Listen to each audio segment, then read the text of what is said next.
સુરતનું બલેશ્વર ગામ બેટમાં ફેરવાયું છે। બલેશ્વર ગામની 32 ગંગા ખાડીમાં ઘોડાપૂરની સ્થિતિ જોવા મળી છે। બલેશ્વર ગામમાં ફસાયેલા લોકોનું રેસ્ક્યુ કરવામાં આવ્યું। વહીવટી તંત્ર દ્વારા બલેશ્વર ગામમાં રેસ્ક્યુ ઓપરેશન હાથ ધરાયું। 30 થી 35 લોકોનું રેસ્ક્યુ ઓપરેશન હાથ ધરવામાં આવ્યું હતું।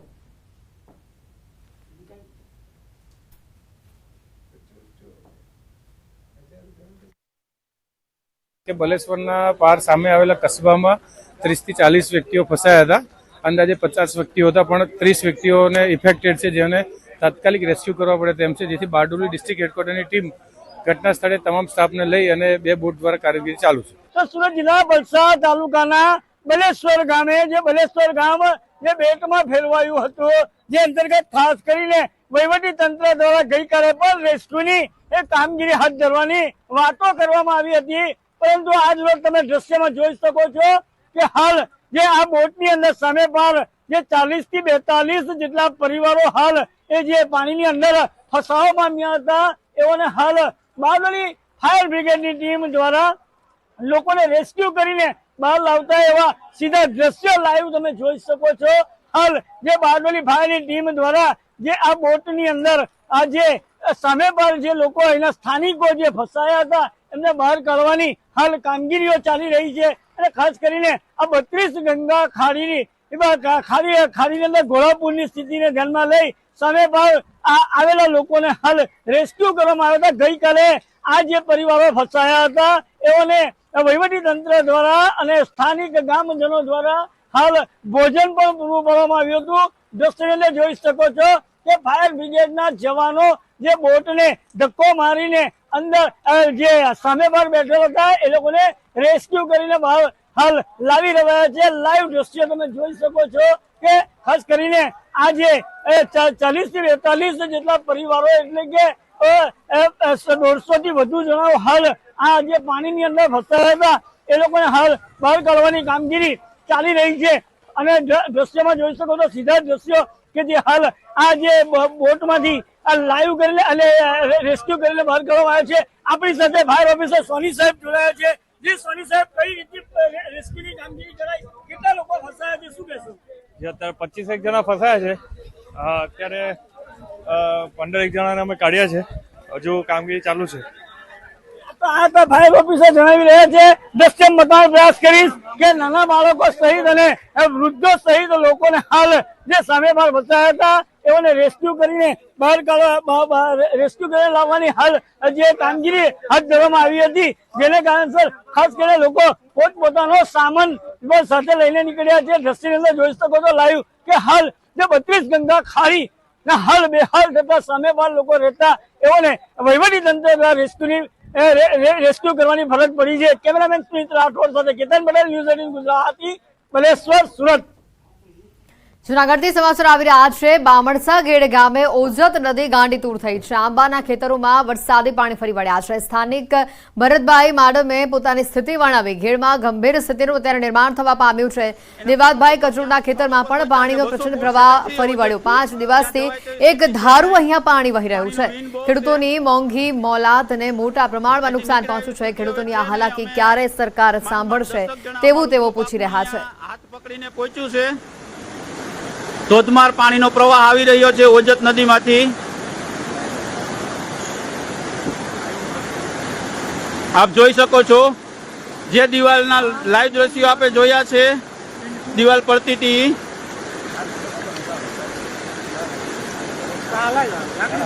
પ્રતિકોર પાણી। હવે અમે થોડુંક પાણીનો પ્રવાહ વધારે હોવાથી મોબાઈલ અંદર નાખું છું, અહીંયા ઉપર જતું નથી પાણી। આ અમે ઓજતની એકદમ નજીક પહોંચ્યા છે, જ્યાંથી પારો તૂટ્યો છે, દેવાજભાઈ કચોટની વાડી। અહીં આંબાનો બગીચો છે, આંબા પણ પડી જવાની તૈયારીમાં છે। દેવાજભાઈ કચોટના આંબા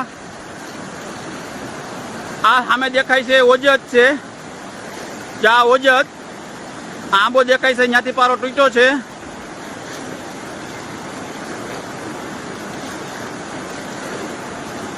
આપણે હાવ ઓજતની પારો જ્યાં તૂટ્યો છે ત્યાં હાવ નજીક પહોંચી ગયા છીએ। અમારું ગ્રુપ આખું અમે 10-12 જણા અહીં પહોંચ્યા છે.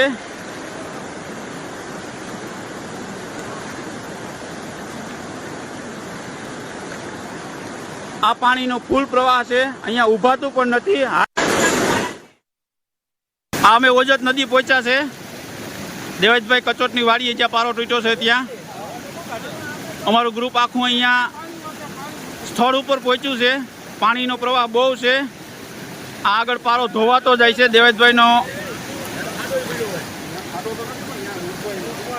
જોરદાર પાણી છે.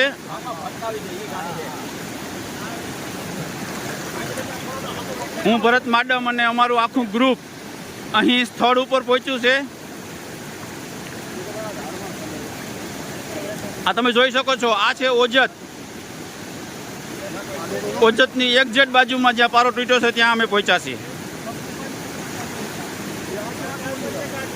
અમારા ગ્રુપના 2 સભ્યો પાછળ રહી ગયા છે, તે અહીંયા પહોંચી શકતા નથી. તે ત્યાં દૂર ઊભા છે.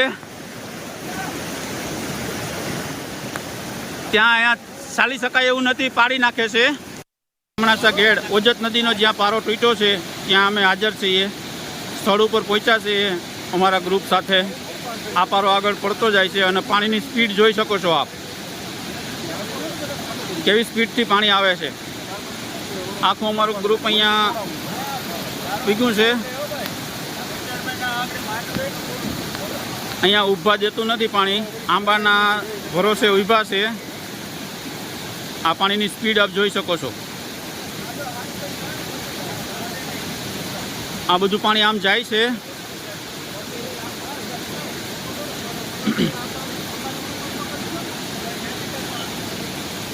પાણી એટલું વહે કે અહીંયા ઊભા પણ દેતું નથી.